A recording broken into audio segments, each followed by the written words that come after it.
right, good morning. Welcome in. We are the Out of Bounds Show, ESPN 105.9 The Zone. I'm your host, Bo Bounds. You can watch the show right now on YouTube. Search Out of Bounds Sports, or you can stream the show on the Out of Bounds radio app or thezone1059.com. And this segment is brought to you by Two Brothers in Starkville, Mississippi, with their great food, Super Bar and Grill. And then Older Brother, their new high-end bistro that they just opened right across the street, or alleyway, if you will. And we highly recommend the Reuben, Muffaletta, and let's go Shrimp Po' Boy at Older Brother, the sister restaurant to Two Brothers. This segment also brought to you by Mississippi's College Town, Starkville, Mississippi. And shout out to Louisville Wine Room, and we'll go Big E's new steakhouse. My man Eric Hallberg opened up a new joint over there by Starkville Academy. We welcome in Chris Lemonis, the head baseball coach at Mississippi State. He joins us on the Farm Bureau Insurance guest line. Chris, good morning. How you doing? I'm hungry after you went over through all the restaurants there. So we snuck in Older Brothers the other day. It's nice. So they did a great job. Barton and them did a great job with that. I agree, man. That Reuben is, I think, the cool best. Spot. Yeah, it is cool best Reuben I've had. Okay, so I want to recap some of fall ball. We haven't had you on. You're coming off a really good year last year, and y'all did some really good things deep into the postseason, so on. So, people, I've been talking about having you on the last 2.5 hours, and the first question I'm getting is Ross Highfield, the catcher out of Madison, who's very, very talented, who played for you as a freshman, and I thought actually played well, baptism by fire, and then got hurt. How is he doing health-wise, and how was he in the fall, Coach? Well, he was really good. He is, he's a little limited. If you came and saw us, he could throw back to the pitcher, but not throw guys out. He can throw, he's doing everything now. He's probably 100% cleared right now. Had a really good fall. Has been able to really work on his swing a little bit, because there's not able to do as much catching. And so he had a really good fall offensively. It's a freaky talent. I just challenge him to be freaky consistent. That's what you're trying to get out of him, is the same plan, the same mentality every day, because, he does Dakota-like things.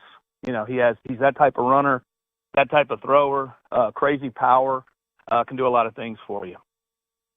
And, man, what an asset. So you feel like he's ready to go, but by the time y'all get back together, whenever that is, January 10th or whatever it is, he'll be ready to rock and roll? Oh, we played today, he's ready. Okay. So he's at that point. It was, so he could go today.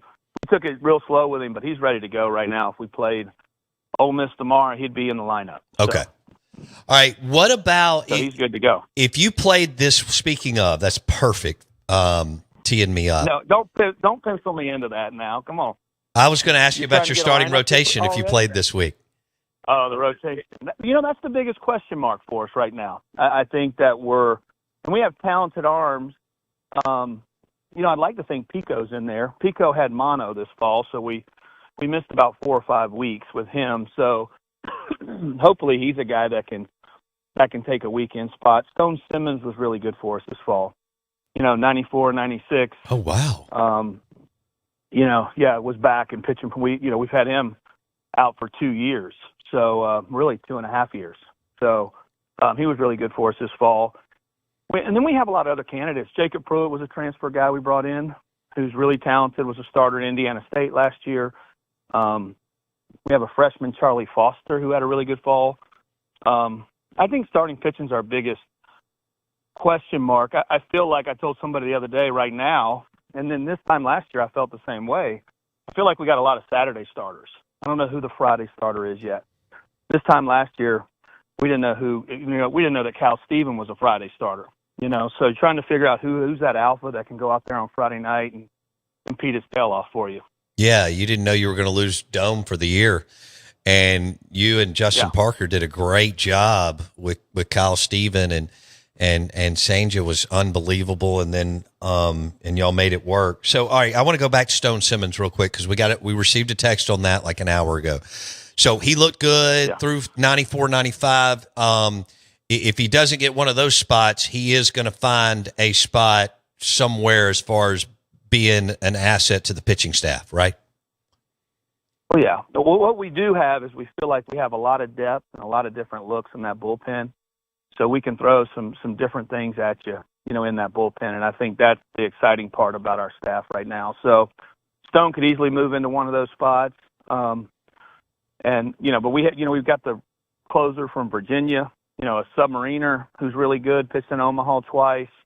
We have another, the number 3 JUCO player in the country is a submarine guy who's really good. So we have some different looks that we can show at you. And then you got a guy like Stone or a guy like Gavin Black, more your typical, velo guy to pitch there at the end. Gavin Black looked good at the end of the season. Did he pick up where he left off in fall ball? Yeah, he did. He did. He went out in the Cape. He didn't do as much in fall ball as everybody else because he went out and pitched a good bit in the Cape, pitched really good in the Cape Cod League. So came back, and he's working on a lot of things with Parker right now. That's even Jacob Pruitt, our big transfer guy, probably threw 5 or 6 innings this fall because most of his work was in the lab with Parker. So okay. Kind of a neat dynamic, but it's, whatever, in terms of the pitching, if Park says, hey, I want to shut this guy down for a couple of weeks and just work with him in the lab, I'm just like, all right, whatever you want. You know better. So he smart. But he's just really good. He's just really good about changing some deliveries and, getting guys to work down the mound the right way. So we had a couple of those guys that spent probably a little more with time with Park in the lab than on the mound, in scrimmages. Chris Lemonis on the Out of Bounds show, coming off a really good season. He joins us on the Farm Bureau Insurance guest line. I asked you this last year, but y'all had such a good year. And on the mound, it was just got better and better. But now you've been around him a little while longer. Just how impressed are you with Justin Parker and the way that he manages everybody? Well, it's impressive. It's a hard worker. He knows both sides of the ball. For us, he was a two-way player, so he sees it. Sees the game really well. And then he's got that edge to him. I just think our pitchers are. What happened last year is Cal Steven, that mentality, that edge that he had on Friday nights, that's what let Durangelo take. He kind of led the way for Durangelo, who was more talented than anybody. But, that freshman year, we weren't sure how much he would compete. And then he just, he became one of the best competitors in the league. So I think that comes from Park a lot. And, one thing you never realize a lot is, calling the game. He has a great feel for calling a game. And I always tell the pitchers, the co-pilot with you, because now he's in your ear, so you're listening to him as the game's going on. So I think that's a big piece. Oh, wow. I hadn't thought about that. I know we talked about it last year, but that's a totally different deal. Jacob Pruitt, you mentioned the transfer. What, stylistically, what kind of pitcher is he, Coach? Well, he's not super big. He's about 6'1", real athletic. It's going to be 92, 93 with good sink, but it's a really good changeup and a really good slider, and it's just, he's just really competitive. He's got big giant glasses on and pitching, so he doesn't look the most competitive, but he is a really competitive kid out there and competing. It's not your big bodied guy, but he moves down the mound really well. And then, you mentioned him earlier, but people were asking about, because people were talking about how talented this dude is. Charlie Foster. What's he like pitching wise? Charlie, he had a great fall. Young kid. Hopefully it's a guy you can pitch on Tuesdays or, get him in the right roles that have a lot of success as a freshman. But he's, a tall, lanky freshman. He's probably but he's left-handed, 90, 92. I think he hit 95 in one of our outings. So there's some real stuff there, but it's got angle. It's a little funky, and he just knows how to pitch, and real competitive for a young kid. We ran him out there that last scrimmage here at the Dude, wanting the young kids to be able to pitch, and he pitched really good for a couple innings. With Pico Khan and what he did at the end of the year, and he's left-handed. You mentioned he got mono. He was out 4 to 5 weeks. After the season, did he have a good summer? Evidently, he didn't get to do as much in fall ball. I'm sure he's getting better or fine now. But how did he do after the season? Well, he probably enjoyed the beach and everything else, so he didn't go out and play. He looks like a surfer. But he came back here. Yeah, he does look like a surfer. That's why he probably likes the beach. But, coming off the Tommy John, and he kind of had a quick Tommy John turnaround. So, he took some time off and just came back here and lifted. So he had a good off season. Just kind of a shame when you get mono, it knocks you out for, he lost a little bit of weight, and we've been trying to add weight to him, since he's been here. So he's good now. He's working now, getting after it, lifting. He'll be fine. And he has the experience of 3 years, so this kid's been around and done it. But if he does pitch like he did in Virginia, he is a Friday night ace in the SEC. Yeah, he is. Yeah, he is. All right, let's go to one of the transfers that could be in your line or will be in your lineup. Ace Reese, do I have that right, from Houston? Yeah, Ace Reese, big 6'4", left-handed hitting third baseman. Had a really good fall for us. Really acclimated well. I think Goat's done a great job with him too. Really the biggest area is trying to, become a better defender every day. He hit, I think, 4-something with like 6 homers this fall. So and he hits them everywhere. He's not a pull guy. He kind of stays on the ball. So that's a big piece for us. But defensively, still working hard. Trying to improve every day, become a better defender. Where do you have the most competition? Where did you have the most competition in fall ball in the field?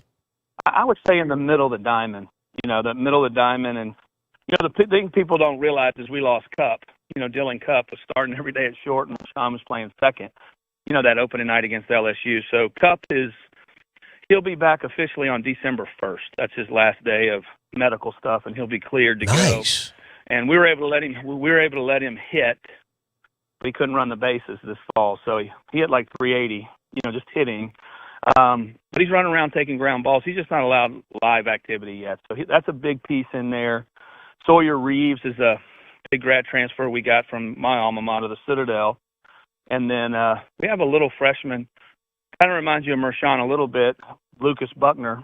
And he's the all-time hits leader in Tennessee high school. And but he's a really good player, but he's only about 5'7". So a little bitty water bug running around playing everywhere. So then, we have Ethan Pulliam with football, so he's in the mix. And we had a kid, Gatlin Sanders, right there from Madison area that had a really good fall for us, led our team in hitting. So we got a lot of competition right there in the middle of that infield. Man, that's great. Chris Lemonis joins us on the Farm Bureau Insurance guest line, and we're talking Hail State baseball. So Hunter Hines comes back. You weren't sure, I'm sure you and Gotro weren't sure how that was going to all play out. You get a veteran who can change a game with one swing of the bat at any time. And, man, he had some big moments for your squad at the plate last year. I guess, where did he improve? How much better is he 5-6 months later, Chris?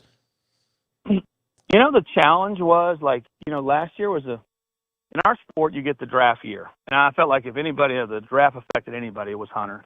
And he just worried about it. His first 2 years, he showed up here, pissed off, wanted to prove to everybody he was a great player and had an unbelievable year. His sophomore year was a great year.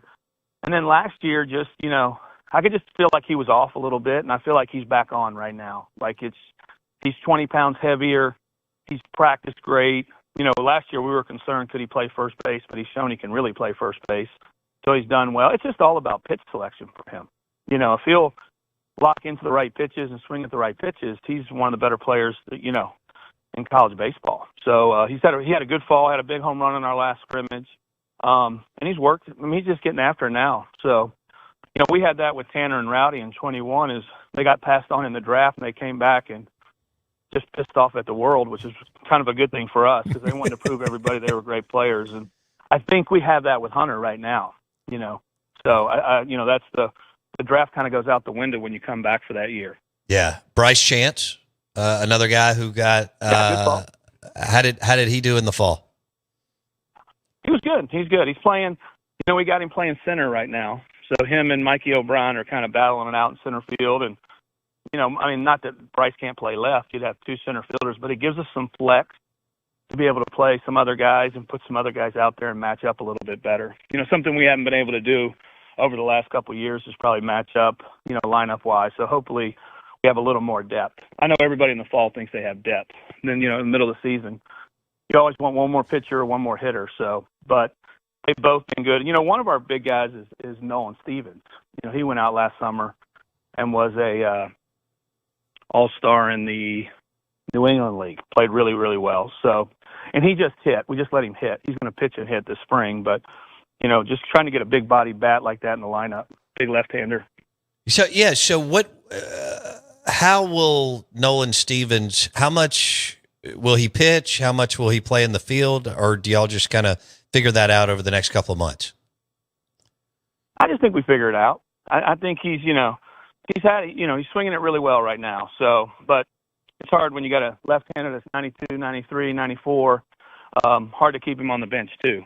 Sure. So I think we'll probably use him out of the bullpen. It'll be once a week. Probably get 2 innings out of him is what I'd like to think we'd get. But you never know. He could be a starter and use him that way. So it's just we just have to figure it out as time goes on. But he's been doing mostly position player stuff just because he didn't get to do a lot of it last spring. Okay. Chris Lemonis on the Out of Bounds Show, ESPN 105.9 The Zone. So is this one of your more deeper squads, both lineup and pitching staff? I would say that at this point. We got to figure out. We've had maybe a little more star power with Durangelo and Dakota, but I think there's guys out there that can do those same things. But I think the depth of the group is a lot more than we've had in the last couple of years. So, and that's just, you get that with the portal, all this, the world that we're in now. It's like you have 3 different recruiting classes: your high school, your JUCOs, and then your portals. It's just a different type of recruitment now. And did you feel good about your portal haul? Yeah, I did. We needed a frontline arm. We got that with Pruitt. Then we got the Chase Hungate, the closer from Virginia, is a huge piece. I mean, you're going to get 40 or 50 innings of really, really important baseball with him on the mound. The other big kid I probably didn't talk about is we got the number 1 two-way player in the country, Noah Sullivan, who is a big right-handed hitter. That's right. But he's also a pitcher. So, wow. So he came in and he hit 4th for us most of the fall. So. All right. So Chris Lemonis on the Out of Bounds Show, ESPN 105.9 The Zone. The class, you just signed the class, right? This past week, is that right? Yes. I can talk about them now. Yes. Okay. So yeah. And we signed last week. Mershawn's little brother's in the class. Is that right? Well, no, it's Mershawn's big brother.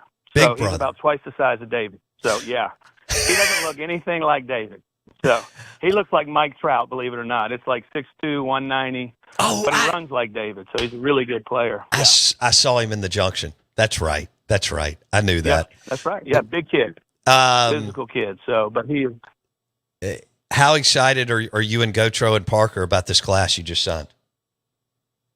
Well, in our world, it's awesome. We're fired up. What we were able to do is we secured, some of the best players in our state. I think that's a big piece. You got the Parker brothers down there in Hattiesburg.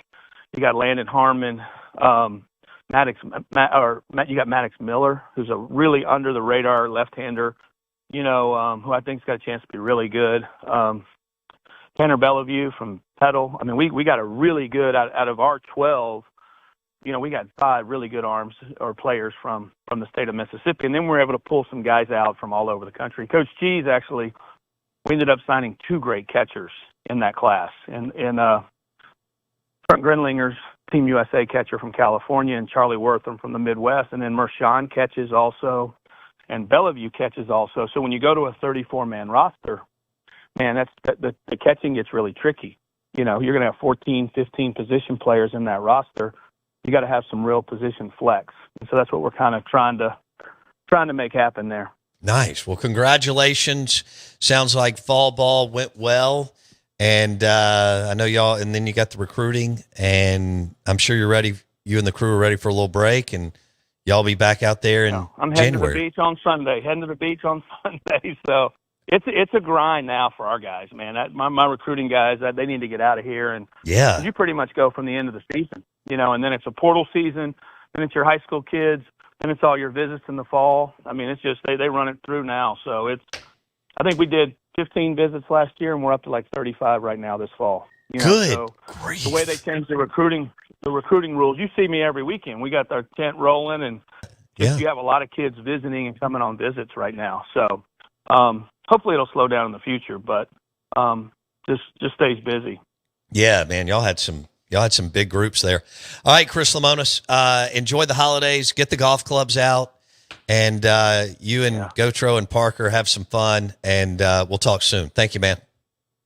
All right, Bo. Take care, man. Health safe. Chris Lemonis on the Out of Bounds Show, brought to you by Two Brothers Smoked Meats in Starkville, Mississippi, and the Cotton District, and their new restaurant, Older Brother Bistro. Barton Dinkins opened that a couple of months ago, and it is rolling. We talk about the Reuben and the muffaletta. They've got a deviled eggs appetizer with some drizzled honey and bacon crumbled on top.